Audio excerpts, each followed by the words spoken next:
छत्तीसगढ़ की अर्थव्यवस्था की रीढ़ धान को माना जाता है, क्योंकि राज्य में 70% से ज़्यादा खेती धान की होती है। पिछले कुछ साल में भूपेश सरकार ने 2500 रुपये प्रति क्विंटल धान के समर्थन मूल्य के अतिरिक्त सपोर्ट प्राइस देने की वजह से धान की खेती के प्रति किसानों का रुझान और बढ़ा है। धान की फसल होने के बाद इसकी खरीदी की व्यवस्था सरकार का एक बड़ा काम है। इस काम में कोई दिक्कत ना हो, इसके लिए सरकार ने मुकम्मल व्यवस्था की है। धान खरीदी केंद्रों की संख्या भी बढ़ाई है। इस साल प्रदेश में 2205 धान खरीदी केंद्र बनाए गए हैं, जिसमें 157 नए खरीदी केंद्र हैं। टोकन देने की व्यवस्था को ऑनलाइन किया गया है और किसानों की सुविधा को ध्यान में रखते हुए पहले छोटे किसानों से धान खरीदी शुरू की गई, जिसका नतीजा है कि अब तक प्रदेश में 20 जनवरी तक 82.53 लाख मीट्रिक टन धान की खरीदी हो चुकी है। राज्य के 19,26,000 किसानों ने धान बेचा है। पिछले 5 साल के मुकाबले खरीदी का रिकॉर्ड स्तर पहुंचा है। बात करें 2016-17 की तो 14,51,000 किसान पंजीकृत थे। 2016-17 में 69 लाख मीट्रिक टन धान की खरीदी हुई। 2017-18 में 15,77,000 किसान पंजीकृत थे। 2017-18 में 56 लाख मीट्रिक टन धान की खरीदी हुई। 2018-19 में 16,96,000 किसान पंजीकृत थे। 2018-19 में 80 लाख मीट्रिक टन धान की खरीदी हुई। 2019-20 में 19,55,000 किसान पंजीकृत थे। 2019-20 में 83 लाख मीट्रिक टन धान की खरीदी हुई। 2020-21 में 21,52,000 किसान पंजीकृत हुए। अब तक 84 लाख मीट्रिक टन धान की खरीदी हो चुकी है। 90 लाख मीट्रिक टन का हमारा लक्ष्य था। लगभग 82 लाख मीट्रिक टन धान की खरीदी आज हमने कर लिया है। और जो हमारा लक्ष्य है वो मैं ऐसा समझता हूँ कि केवल 3-4 दिनों में पूरी लक्ष्य की प्राप्ति हमारी हो जाएगी। 90 लाख मीट्रिक टन धान की खरीदी हो जाएगी। उसके बाद भी केंद्र सरकार से लगातार हमारा अनुरोध जारी है कि जो 60 लाख मीट्रिक टन चावल खरीदने की उन्होंने सहमति दी है उसको तत्काल जारी करना चाहिए, ताकि छत्तीसगढ़ में अगर थोड़े बहुत और किसान शेष होंगे उनकी धान खरीदी को हम लोग आगे विस्तारित कर सकें। लेकिन केंद्र सरकार का रुख अभी भी सकारात्मक हमें दिखाई नहीं दे रहा है। इस सीजन में अब तक पंजीकृत किसानों में से 90% किसानों ने अपना धान बेच दिया है। ये सब संभव हो सका राज्य सरकार के धान खरीदी व्यवस्था को सुविधाजनक बनाने से। बारदानों की कमी और दूसरी अड़चनों से जूझते हुए सरकार ने धान खरीदी केंद्रों में ऐसी व्यवस्था की जिससे किसानों को धान बेचने में आसानी हुई। उनका भुगतान भी खाते में मिलता रहा। अब तक 1,2400 करोड़ का भुगतान भी किसानों को किया जा चुका है, जिससे किसानों के चेहरे खिले हुए हैं। किसान अपन छत्तीसगढ़ के कैसे उठे, कैसे संपन्न हो है, ये प्रकार के विचार से आज सरकार चल रहे। अभी पैसा नहीं लिए हैं, बाकी पैसा हमारे खाता में आ गए हैं और पैसा के लिए अपने यहाँ रतनपुर में कोई प्रकार की दिक्कत नहीं है। राज्य में धान खरीदी से देशव्यापी मंदी को मात देने में बड़ी मदद मिली है। किसानों को मिलने वाली रकम से मंदी के बावजूद छत्तीसगढ़ के बाजार गुलजार हैं। यह असर बघेल सरकार की धान खरीद नीति का है, जिससे उत्साहित होकर धान खरीदी में किसान भाग ले रहे हैं। उनको मिली भुगतान राशि से व्यापारी भी खुश हैं। धान खरीदी के सरल और अच्छे इंतजामों का ही असर है कि इस बार धान खरीदी का लक्ष्य अंतिम तिथि 31 जनवरी के पहले प्राप्त कर लिया जाएगा। मोहन तिवारी, बंसल न्यूज, रायपुर।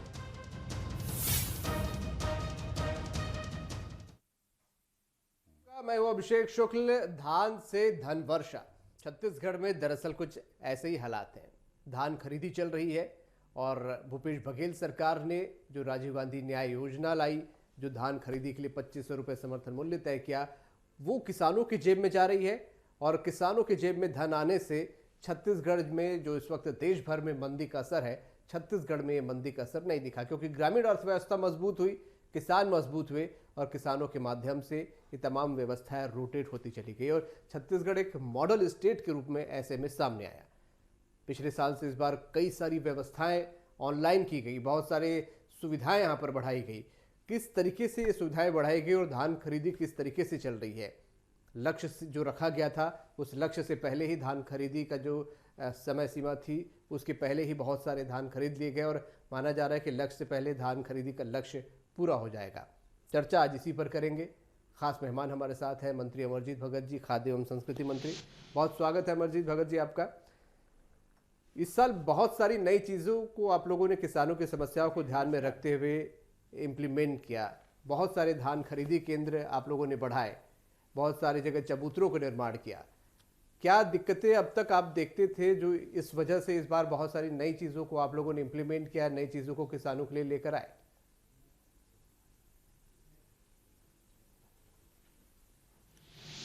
छत्तीसगढ़ के संदर्भ में धान खरीदी एक बहुत बड़ा काम है। जिस छत्तीसगढ़ में 70 से 80% यहाँ के निवासी किसान हो और उनके उपज को अगर सरकार खरीदने का काम करे तो मैं सोचता हूँ कि इससे बड़ा कोई काम हो नहीं सकता है।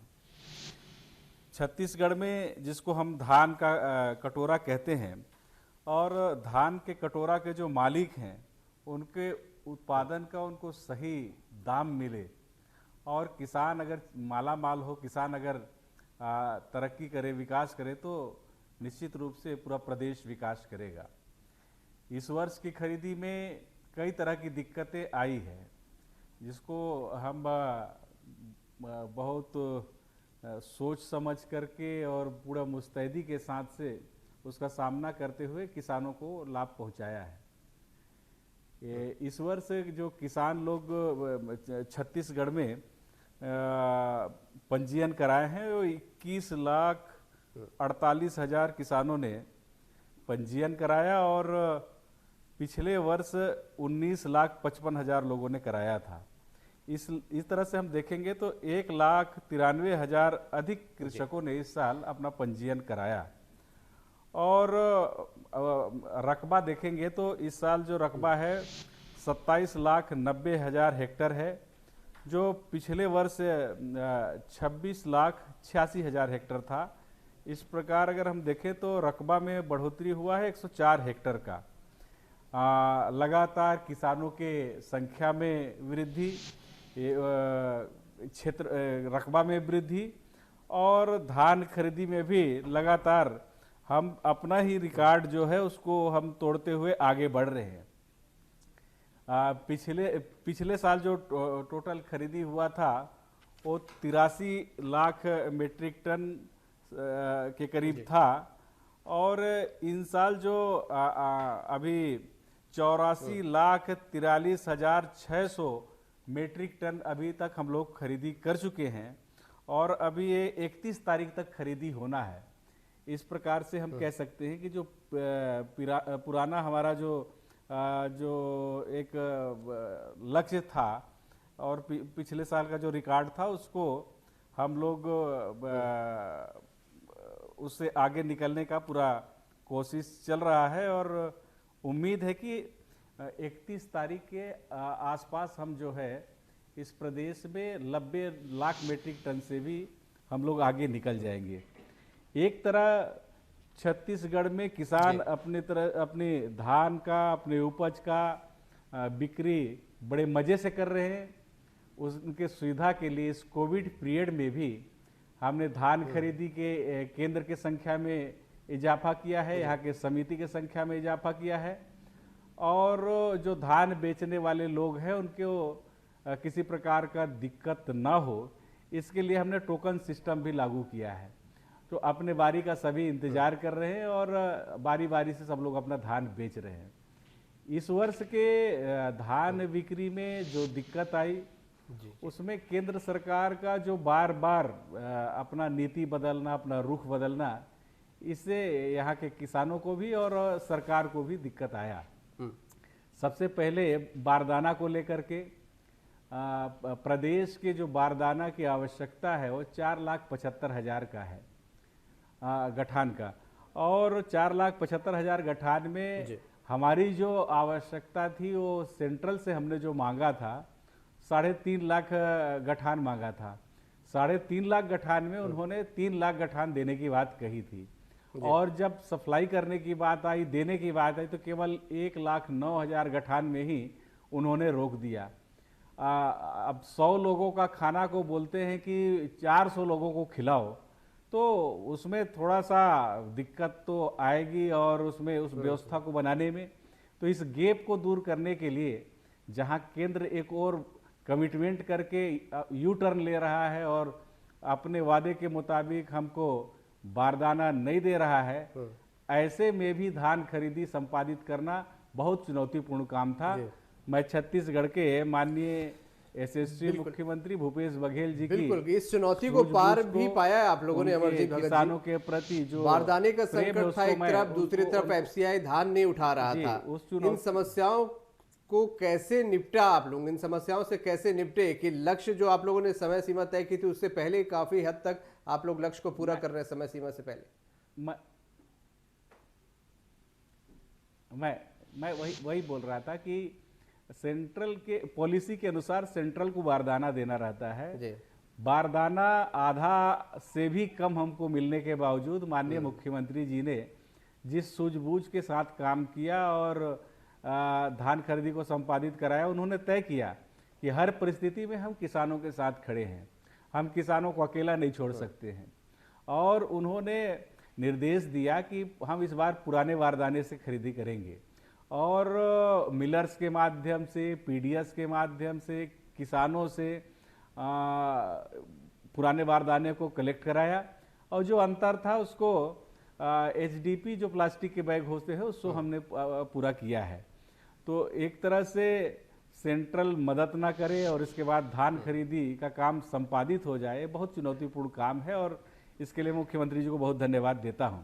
वहीं पर दूसरी दिक्कत आई कि सेंट्रल ने हमको 60 लाख मीट्रिक टन एफसीआई में सेंट्रल पूल में चावल जमा करने का सहमति दिया और उस प्लान के तहत हमने खरीदी शुरू किया और बीच में ही उन्होंने 60 लाख मीट्रिक टन से घटा करके उसको 24 लाख मीट्रिक टन कर दिया, जिससे यहाँ के धान उठाव में भी देरी हुआ और एफसीआई में चावल जमा करने में भी देरी हुआ, जिससे मूवमेंट काफी देर से शुरू हुआ। इस प्रकार से सरकार के द्वारा बार बार अपना नीति बदलने से, अपना जो यू टर्न लेने से स्टेट गवर्नमेंट को और यहाँ के किसानों को बहुत दिक्कत हुई है। लेकिन इसके बावजूद हमने पूरा प्लानिंग करके और नीति बना करके धान खरीदी का काम को लगभग अंतिम चरण में हम चल रहे हैं और 31 तारीख को ये पूरा हो जाएगा और पूरे किसानों को उनके उपज खरीद बेचने का एक अवसर प्रदान किया, उनको सीधा भुगतान का भी व्यवस्था किया और दोनों काम निर्बाध रूप से चल रहा है। अभी आपने देखा होगा, आप ही के चैनल के माध्यम से हम देख रहे थे जी। कि आपने धान बेचा, पैसा आया क्या? उस किसान की जो बयान थी उसको देख करके लगता है कि सरकार के प्रति, सरकार के मुखिया भूपेश बघेल के प्रति जो विश्वास है वो अटूट है और उन्होंने कहा कि जब हमने धान बेच लिया है तो 1-2 दिन में हमारे खाते में भी आ जाएगा, पैसे की कोई बात नहीं है, अगर हमने धान दिया है तो पैसा मिल जाएगा। ये विश्वास छत्तीसगढ़ को बहुत आगे ले जाएगा, जहां पर भारतीय जनता पार्टी लगातार किसानों को राजीव गांधी न्याय योजना की बात एक तरह हुई थी छत्तीसगढ़ में और चर्चा भी उसकी बहुत हुई। जी जी जी बोले आप, मैं ये बोल रहा था कि अभी छत्तीसगढ़ में किसान मजे से अपना धान बेच रहे हैं, अपने उपज बेच रहे हैं और योजना का लाभ ले रहे हैं। और छत्तीसगढ़ प्रदेश में चाहे वो किसी भी राजनीतिक दल का व्यक्ति हो, चाहे कांग्रेस का हो, बीजेपी का हो, बहुजन का हो, अन्य दल का हो, जो अगर कृषि काम करता है, वो किसानी काम करता है तो उसको हम किसान मानते हैं। और यहाँ किसी के साथ कोई भेदभाव किए बगैर सबका उपज लिया गया और जो विपक्ष के साथी जो बार बार आंदोलन की धमकी देते हैं, बार बार प्रदर्शन की बात करते हैं, उन लोगों ने भी योजना का लाभ लिया। घोषणा पत्र के मुताबिक हमारे पार्टी के तरफ से ये वादा था कि हम सरकार में आएंगे तो किसानों का जो कर्जा है उसको माफ करेंगे, 2500 रुपया में धान खरीदेंगे। और इस काम को सरकार में आने के बाद तुरंत माननीय मुख्यमंत्री भूपेश बघेल जी ने करके दिखाया, उनका कर्जा भी माफी किया, 2500 रुपया में धान भी खरीदा। हम 2020 में भी 2500 रुपया में धान खरीदना चाहते थे, लेकिन भारतीय जनता पार्टी के प्रदेश के हमारे माननीय नेतागण यहाँ से लेकर के दिल्ली तक विरोध का स्वर ये लोग बुलंद किए और जाकर के अपने नेताओं से कहा कि छत्तीसगढ़ सरकार को 2500 रुपया धान खरीदने से रोका जाए। किसान जब मजबूत हो जाएंगे, किसान जब सीधे लाभान्वित होंगे तो भारतीय जनता पार्टी का जड़ समाप्त हो जाएगा। उससे बचाने के लिए सरकार को रोकना जरूरी है। तो भारतीय जनता पार्टी के नेता जब भी दिल्ली गए तो किसानों के हक की लड़ाई के लिए नहीं गए, उनको 2500 रुपया दिलाने के लिए नहीं गए, उनको बारदाना दिलाने के लिए नहीं गए, उनको 60 lakh metric ton central pool में चावल जमाने कराने के लिए आदेश कराने के लिए नहीं गए, बल्कि जब भी ये गए हैं, जब भी ये बयान दिए, जब भी अपने नेताओं से मिले हैं तो 2500 रुपया देने से रोकने के लिए गए हैं। राजीव गांधी किसान न्याय योजना को रोकने के लिए गए हैं। सेंट्रल पुल से मिलने वाली जो बारदाना थे उसको रोकने के लिए गए हैं और सेंट्रल पुल में जो 60 लाख मीट्रिक टन चावल जमा होने वाला था उसको कम करा करके 24 लाख मीट्रिक टन कराने के लिए गए हैं। तो सभी नेताओं से, भारतीय जनता पार्टी के साथियों से आग्रह है कि आपकी भी छत्तीसगढ़ के प्रति दायित्व है, आपकी भी लायबिलिटीज है, आपकी जवाबदारी है कि आप राजनीति में हैं तो आप राजनीतिक जो सीमा है, जो पार्टी है, उससे ऊपर उठ करके किसानों के लिए भी आपके सोचने की दायित्व बनती है। और आपने कहीं भी चाहे धान खरीदी में दिक्कत आया तो, बारदाने के लिए दिक्कत आया तो, 60 लाख मीट्रिक टन से 24 लाख हुआ दिक्कत आया तो, आप कहीं भी परिदृश्य में यहाँ छत्तीसगढ़ के किसानों के साथ खड़ा क्यों नहीं दिखाई देते हैं? पूरे हिंदुस्तान में किसान आज सड़कों पर हैं, 3 कृषि कानून का विरोध कर रहे हैं, लेकिन छत्तीसगढ़ में किसान मजे से अपना उपज बेच रहे हैं। उसको लेकर भी इंक्वायरी की गई। जी देखिए, ये तो राजनीति हो या कोई भी काम हो, सबसे बड़ा कोई पूंजी है तो वो विश्वास है। अगर विश्वास है तो सब कुछ है। और छत्तीसगढ़ के अगर लोग, छत्तीसगढ़ की जनता, छत्तीसगढ़ के किसान अगर कांग्रेस के सरकार के ऊपर, कांग्रेस के सरकार के मुखिया भूपेश बघेल जी के ऊपर ये विश्वास करते हैं कि उन्होंने अगर हमारे साथ वादा किया है, कमिटमेंट किया है तो पूरा करेंगे, जब 3 किस्त दे दिया तो 4था किस्त भी देंगे।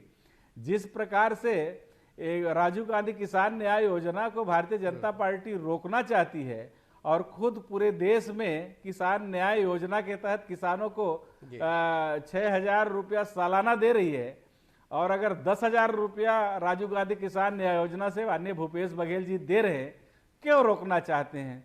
छत्तीसगढ़ के किसानों का क्यों नुकसान करना चाहते हैं? ये समझ से परे है। हर बात में राजनीति नहीं होनी चाहिए। जहां पर भी धान खरीदी हो रहा है, जहां पर भी सोसाइटी में टोकन जारी हो रहा है, जहां पर भी परिवहन हो रहा है, सब जगह जाकर के रोक टोक करना, प्रदर्शन करना, लोगों को भड़काना, ये राजनीति में कदापि उचित नहीं है। बिल्कुल बिल्कुल अमरजीत भगत जी, यही वजह है कि किसानों के खातों में जो पैसे पहुंचे, हमने देखा कि सब जगह मंदी का माहौल था, लेकिन छत्तीसगढ़ में यही पैसा रोटेट होकर जो विश्वव्यापी मंदी थी, देश की मंदी थी, उससे बचाए रखा उसने, जो किसानों के खाते में पैसा पहुंचा सरकार के माध्यम से। बिल्कुल, पूरे जब कोविड पीरियड में देश और दुनिया में जब हाहाकार मचा हुआ था, बेरोजगारी बढ़ी हुई थी, फैक्ट्रियां बंद हो रही थी, बड़े प्रतिष्ठान बंद हो रहे थे, बड़े पैमाने पे लोग काम छोड़ करके जा रहे थे, रोजों को छटनी हो रही थी, बेरोजगार हो रहे थे, बाजार में मंदी का दौर चल रहा था। छत्तीसगढ़ उस समय भी यहाँ के मुखिया के सूझबूझ के कारण उससे अछूता रहा, यहाँ के बाजार में रौनक रहा।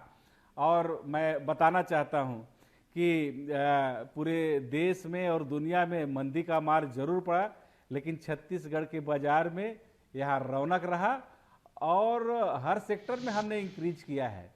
चाहे वो ऑटोमोबाइल सेक्टर हो, उसमें भी हमने इंक्रीज किया है, और दूसरा, अगर जीएसटी पटाने में भारत सरकार को हम जब जीएसटी पटाते हैं उसमें भी हमने इंक्रीज किया है। और यहाँ की जो अर्थव्यवस्था है, चाहे वनांचल क्षेत्र में हो, चाहे मैदानी क्षेत्र में हो, किसानों के लिए हो, चाहे रोजगार गारंटी के लेबर लोगों को भुगतान की बात हो, चाहे वनांचल में लघु वनोपज के संग्रहण और विपणन की बात हो, इन सभी के माध्यम से आर्थिक क्षेत्र में मजबूती आई है छत्तीसगढ़ में। और ये मैं नहीं बोलता हूँ, भारत सरकार के रिजर्व बैंक के प्रतिनिधि आए थे और जब उनका टीम यहाँ पर भ्रमण किया और अध्ययन किया तो पूरे देश में छत्तीसगढ़ की जो अर्थव्यवस्था है उसका उन्होंने सराहना किया है। और उन्होंने कहा है कि छत्तीसगढ़ की जो अर्थव्यवस्था का संचालन यहाँ की सरकार कर रही है वो तारीफ़े काबिल है। और मैं मानता हूँ कि ये पूरे देश के संदर्भ में और आने वाले भविष्य के संदर्भ में, पूरे देश के लिए, भविष्य के लिए एक सकारात्मक संकेत है, ये पॉजिटिव साइनिंग है जो छत्तीसगढ़ को बहुत आगे ले जाएगा। जहाँ देश और दुनिया मंदी के से जूझ रहे हो, वहाँ अगर छत्तीसगढ़ तेजी से अर्थव्यवस्था के क्षेत्र में, आर्थिक मामलों में आगे बढ़ रहा हो तो ये छत्तीसगढ़ के लिए एक अच्छा संकेत है और आने वाले अच्छे भविष्य का संकेत है। बिल्कुल। धान के अलावा भी आप लोग दूसरी फसलों को भी प्रोत्साहित कर रहे हैं ताकि किसान समृद्ध हो।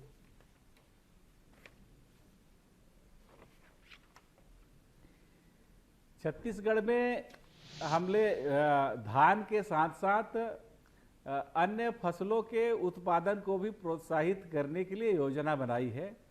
और धान के क्षेत्रफल में क्षेत्रछादन करके उसमें दलहन का, तिलहन का, कोदो का, रागी का, गन्ने का, इसके खेती के लिए भी हमने प्रोत्साहित करने का काम किया है। माननीय मुख्यमंत्री जी का ये सोच है कि केवल हम धान के खेती में अगर हम प्रोत्साहित करेंगे, केवल धान खरीदेंगे, तो बाकी जो फसल है उसके उत्पादन में लोगों का रुझान कम हो जाएगा। इसलिए उसके लिए भी किसान अध्ययन योजना के तहत किसानों को लाभ देने के लिए और बाकी फसलों की तरफ लोगों का रुझान बढ़े, इसके लिए उसमें भी प्रोत्साहन राशि देने का व्यवस्था किया है। और केवल किसी एक जिले में नहीं, बल्कि एक संभाग में नहीं, बल्कि पूरे प्रदेश में इस प्रकार का किया गया है।